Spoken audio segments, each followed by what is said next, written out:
Olá pessoal, eu sou Flanca Thaís do canal Historiando a Verdade. Antes de começar, deixa o like, porque o like é muito importante para a acessão do conteúdo à plataforma do YouTube.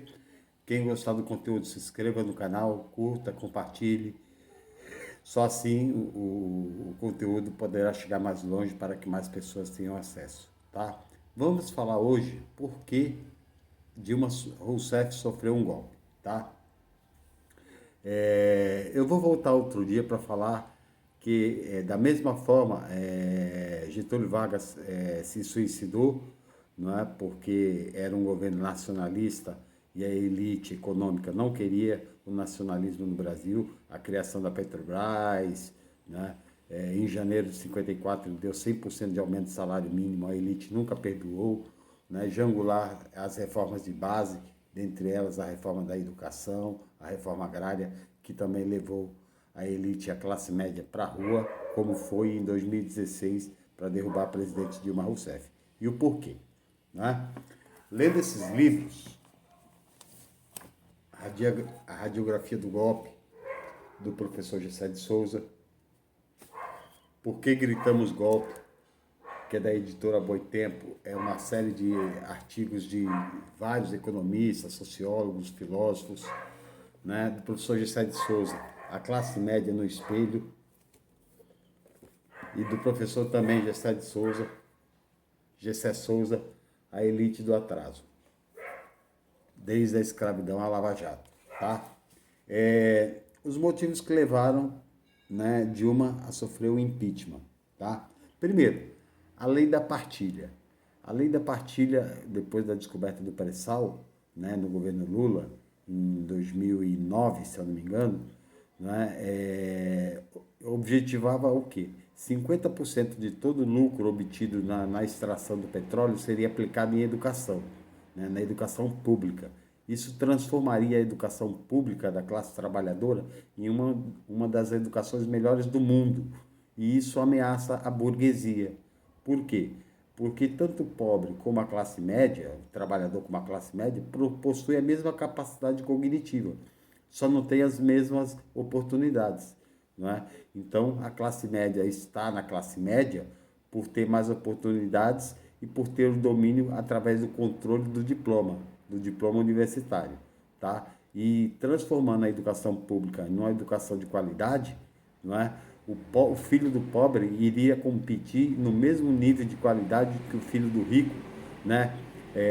Nos processos educativos, inclusive na formação universitária, né? Que levaria aos cargos que a classe média possui hoje, tanto na iniciativa pública como na iniciativa privada, a serem ameaçados pela classe trabalhadora, tá? Então, o pré-sal, a lei de partilha do pré-sal não poderia acontecer. Além do mais, a elite econômica não queria que esse dinheiro fosse para a educação, e sim para o bolso da elite rentista do país, né, e para os grandes empresários que não estão preocupados com o desenvolvimento econômico do país, e sim, como o Gessé de Souza diz, a rapina, né, o furto do patrimônio nacional, tá?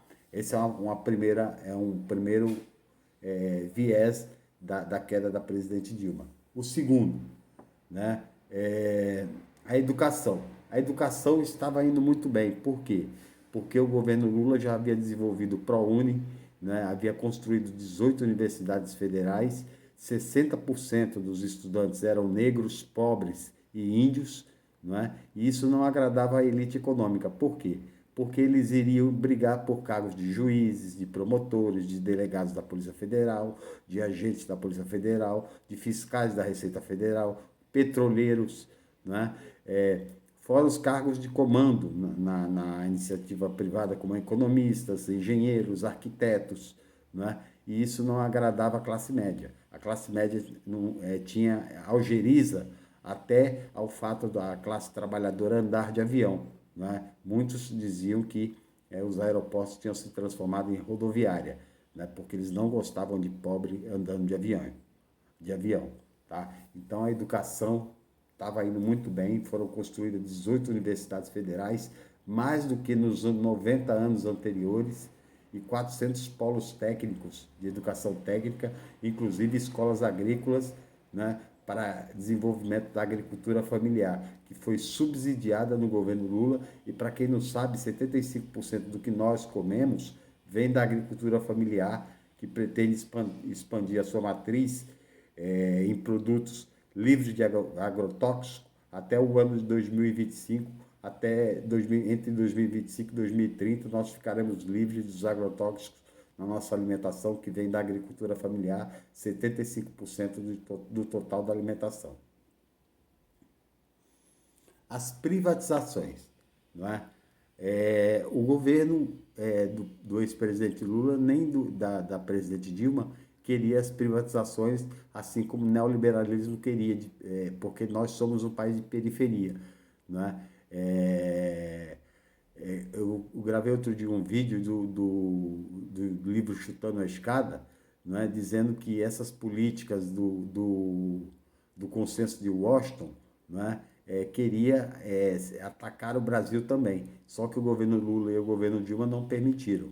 Qual é o consenso de Washington? A privatização do patrimônio público nacional. Eles não privatizam nada que é deles, não é? Sinal que eles não concordam com privatização, mas concordam com a privatização dos países de periferia, como o Brasil, não é? E atrapalhava, a Dilma Rousseff atrapalhava, assim como o ex-presidente Lula atrapalhou o processo de privatização, como querem impor hoje, privatizar inclusive a Caixa Econômica Federal, BNDES, Banco do Brasil, a Petrobras, né? Tudo que for possível privatizar, porque essa é a política do neoliberalismo, que já foi dito pelo FMI, que onde foi aplicada, ela só aprofundou a desigualdade social e a concentração de riqueza. Logo depois do golpe, também, que a presidente Dilma não quis fazer, fizeram a reforma trabalhista, né? A reforma trabalhista, chamada Ponte para o Futuro, de Michel Temer, que prometia empregar milhares e milhões de trabalhadores logo depois da reforma. O que aconteceu, né? Os trabalhadores perderam quase todos os seus direitos trabalhistas, não é? Empobreceu-se muito a questão salarial pelo aumento do desemprego. Quando a Dilma saiu, a taxa de emprego era 5,93%, né? E o desemprego foi aumentando. Por quê? Porque o empobrecimento da massa salarial, não é, causa pouca circulação de mercadoria no comércio interno, e quando não há circulação do mercado interno de mercadoria, a empresa também não produz. A empresa não produzindo, ela desemprega, o comércio desemprega. Por quê? Porque o trabalhador perdeu o emprego, o poder aquisitivo, através das reformas trabalhistas, não é? Que permitiram até a terceirização das atividades trabalhistas. E o que é terceirização? Não é? Antigamente, a terceirização só podia se dar em alguns campos do trabalho, de uma fábrica, por exemplo, faxina, né? Manutenção. Né? Agora, com a terceirização de atividades afins, ela pode se dar até na produção, e inclusive no serviço público, nos cargos de professores, cargo de enfermeiros. O que acontece com isso? Não é? Os concursados, não é? Ou os funcionários estáveis, né? Eles perdem poder de barganha através do sindicato. Por quê? Porque esses terceirizados, eles não fazem greve com medo de perder emprego, eles não reivindicam com o patrão com medo de perder emprego, e eles aceitam a trabalhar menos, por menos, né? Empobrecendo também a massa salarial. Tá? A reforma da Previdência, também, que era uma gritaria geral do mercado financeiro. Não é? A reforma da Previdência, antes da reforma, um trabalhador se aposentava no Brasil com 35 anos de contribuição, não importando a idade que ele tinha. Tá? Então, 35 anos de contribuição, ele se aposentava. Depois da reforma, ele tem que ter 65 anos e 40 anos de contribuição. Só que num país onde o emprego é escasso, né, e que o trabalhador, em média, né, até há pouco tempo atrás, agora vai piorar depois da crise do coronavírus e do crescimento pífio do PIB o ano passado, né? O trabalhador trabalhava em média, anteriormente, 8 meses por ano. Isso dá, mais ou menos, né, ele só iria conseguir se aposentar com 70 a 75 anos para contribuir 40 anos de contribuição todos os meses, para poder se aposentar com salário de 100%. Né? E 100% reduzido por quê? Porque antes da reforma, só se contava 80% dos melhores salários. Depois da reforma, se conta 100%, inclusive os salários de início de carreira, que são baixíssimos e que vai reduzir, né, o valor do salário na aposentadoria. Isso é para quem conseguir se aposentar, para quem tiver emprego estável. E isso a elite econômica queria por quê? Quanto menos aposentado, menos dinheiro, mais dinheiro sobra para pagamento de juros da dívida pública, para o rentismo, para a elite bancária, para os banqueiros brasileiros. Não é?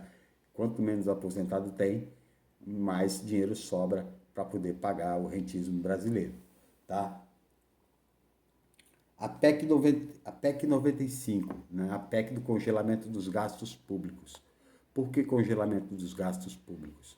Né? Se congelou por 20 anos o investimento em educação, saúde, né, segurança pública, todas as atividades do Estado, menos juros para a dívida pública, que não foram congelados. Então, quer dizer, se nascer mais cidadãos brasileiros, né, não vai ter mais dinheiro para construir escola, porque só repassa o valor da inflação, o Estado não tem capacidade de investir. Se brasileiros ficarem mais brasileiros doentes, pelo envelhecimento da população, não terá dinheiro para aplicar no SUS. Por quê? Porque os gastos públicos estão congelados. Foi por isso também que ajudou, né, a disseminação da pandemia do Covid-19. Por quê? Porque o SUS de 2016 para cá já perdeu mais de 40 bilhões de reais devido à PEC 95, que é a PEC do congelamento dos gastos públicos. E a educação perdeu muito mais ainda, né, ao ponto de levar escolas a terem merendas risíveis, né, merenda de péssima qualidade. Tá? A educação. Né? A educação já falei, mas volto a falar. Né? Ela ameaça, né, a burguesia, porque a burguesia tem os melhores cargos, ela domina através do poder. Para a classe trabalhadora, a burguesia quer só que eles aprendam a dizer não senhor e sim senhor. Né? E seja submisso e se submeta às ordens através do poder formado pela academia, pela universidade. Tá? E por último, né, para evitar que o progressismo ou que a esquerda voltassem, criaram todo um processo criminoso contra o ex-presidente Lula, ao ponto de negarem habeas corpus. Pela primeira vez foi negado na Constituição de 88 o cumprimento de um habeas corpus e negado um preso da entrevista. Todos os presos, inclusive Suzane von Richthofen, né, vários criminosos, aqueles casal que matou aquela menina, né, os Nardoni, né, todos eles deram entrevista, menos o ex-presidente Lula. Por quê? Porque ele era cotadíssimo a ganhar a eleição, inclusive houve recomendações da ONU que ele deveria participar, porque a própria Constituição brasileira diz que ninguém será preso salvo o processo transitado e julgado. E o Brasil assinou a Carta de Intenções da ONU, né, que diz o seguinte, que também todo ser humano tem o direito à ampla defesa até a última instância. E a ONU pediu, né, determinou que o Lula fosse candidato e o Brasil não cumpriu as ordens. Por quê? Com medo de voltar um governo popular que investisse em educação, saúde e que colocasse o pobre como orçamento e não como números. O pobre como investimento e não como gasto. A educação como investimento e não como gasto. Né? A agricultura familiar como investimento e não como gasto. A reforma agrária como investimento, não como gasto. Minha Casa Minha Vida como investimento e não como gasto. Né? Transposição do Rio São Francisco, não como gasto, mas sim como investimento. E tudo que o governo investiu está sendo jogado agora por ralo adentro, né? Por um governo que privilegia, obviamente, os ricos. É só ver, né, nos 2 de maio, que ele não falou com a classe trabalhadora e sim com empresários. Né? Ele não tem apego nenhum pelos mais pobres, não respeita os mais pobres e quer, inclusive, que os mais pobres voltem da quarentena para que sejam contaminados e aí leve o país ao caos social num claro projeto de eugenia. Eugenia significa o quê? Eugenia é um projeto que visa a permanência dos seres mais fortes sobre os mais fracos. Já foi trabalhado isso no Brasil e novamente está sendo trabalhado de novo. Ok? Essa foi minha participação e até a próxima.